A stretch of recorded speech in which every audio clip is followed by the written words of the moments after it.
Hello everyone, welcome back to my channel. If you're new here, my name is Erin. I am a fourth year urology resident, and today I'm going to do a video about advice before starting intern year. What you should do if you've matched, which was relatively recently, match day was only I think last week or the week before, what you should do to prepare for intern year now that you've matched.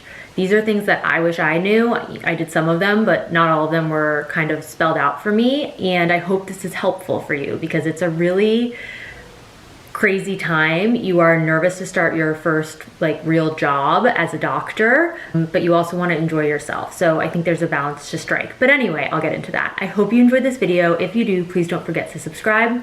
Let's jump in. So my first piece of advice is to get all of your important dates, meaning your start date, whether you need a week before that for orientation, the dates for your moving, just get all your important dates down. Another thing to think about is, are you invited to the graduation of the prior year? My program, we invite all of our new interns to the chief graduation of the outgoing class. It's a good way for them to be able to integrate with the group. The graduation is usually the weekend before the new group starts, and so they're already in town for the most part, and so we like to invite them. So just get all the dates of things that you are expected to be at down, so you're not kind of scrambling last minute to reach those dates. My next piece of advice is to get ahead and stay on top of credentialing.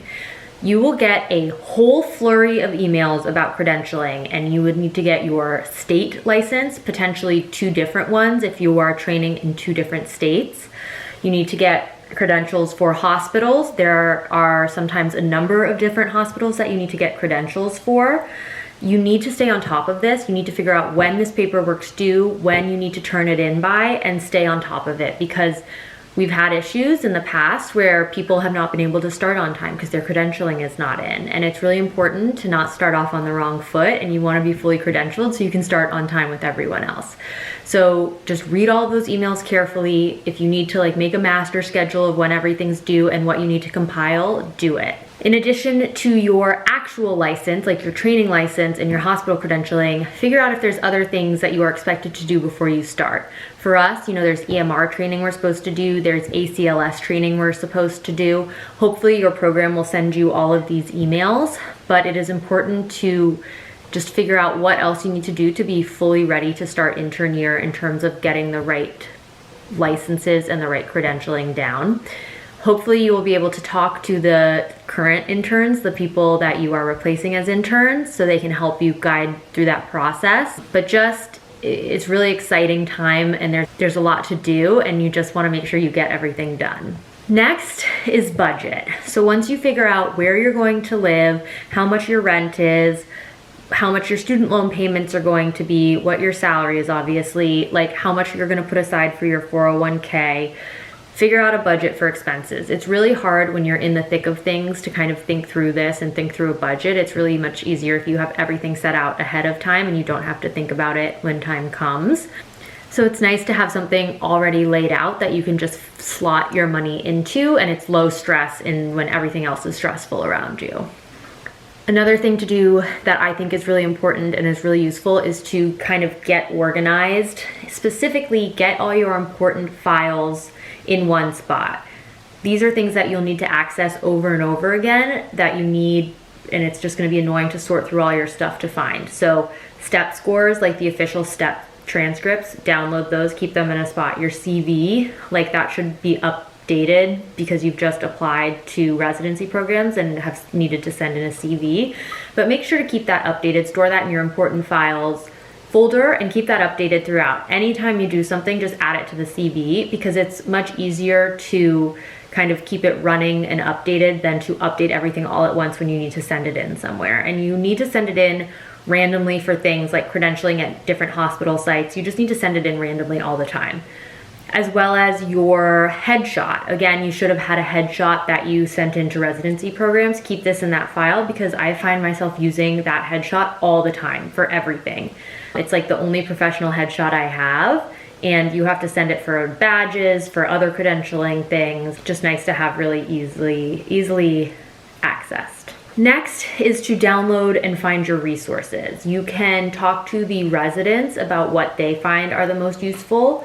For urology, we use Weeders a lot. We use Campbell's Urology and Hinman's. Those are kind of the three big ones that at least I use. And then there are a number of really helpful apps that I have on my phone downloaded that I just think it's good to get those in order and figure out what you like to use. I use MD Calc, Epocrates, and UpToDate the most often, I would say. Just find out, what resources you like to use so you have those easily at your fingertips to look up information quickly when you're on the wards. Kind of along with staying organized, but try to get all your life chores done. So that means, if you're moving, get a new license for that state, get your car registered, get your doctor's appointments done.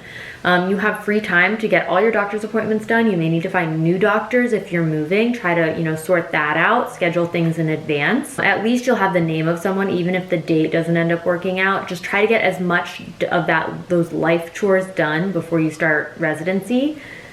Hopefully your residency should let you leave for things like doctor's appointments, but sometimes you feel guilty, you don't want to look bad by leaving, blah, blah, blah.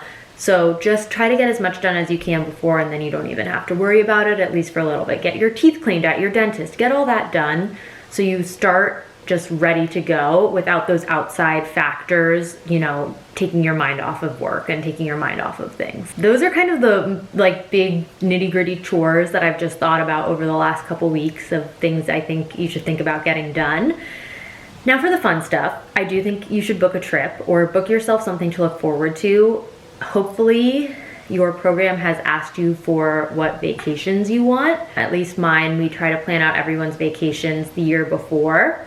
So book a trip, book somewhere you want to go, have something to look forward to, because inevitably things are going to get stressful. You need to have something outside of work that you're focused on and that you are looking forward to. So book a trip, or even book a weekend to go visit a friend. Book a weekend if you're not at your home to go home and see your family.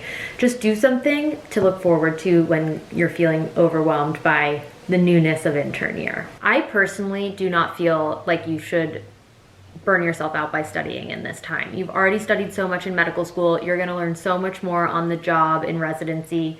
Intern year is a lot about learning your specialty, but also just learning how to intern, learning how to do tasks effectively, call consults, figure out how to discharge patients, figure out how to time manage. A lot of it is not so much medical knowledge, but workflow knowledge. And so I think you should not so much focus on studying. If it's going to relieve your anxiety, sometimes for me, studying does help alleviate my anxiety.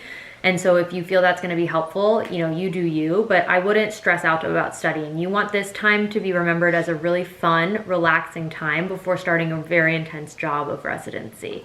So you should enjoy it. You should have fun. You should go on trips. You should, do whatever you've been wanting to do that you haven't been able to do in medical school before you start a job where most likely you'll get 1 week off at a time max. So go to Southeast Asia, go, on a canoe trip where you don't have to have your phone for 2 weeks. Do whatever you want to do that are good memories to look back on and that you probably won't have time to do for the next couple years. That's my advice. I hope you guys enjoyed this video. I hope it was helpful. If you have any other advice, if you're, in residency and have any other advice for incoming interns, that would be great. Just leave them in the comments.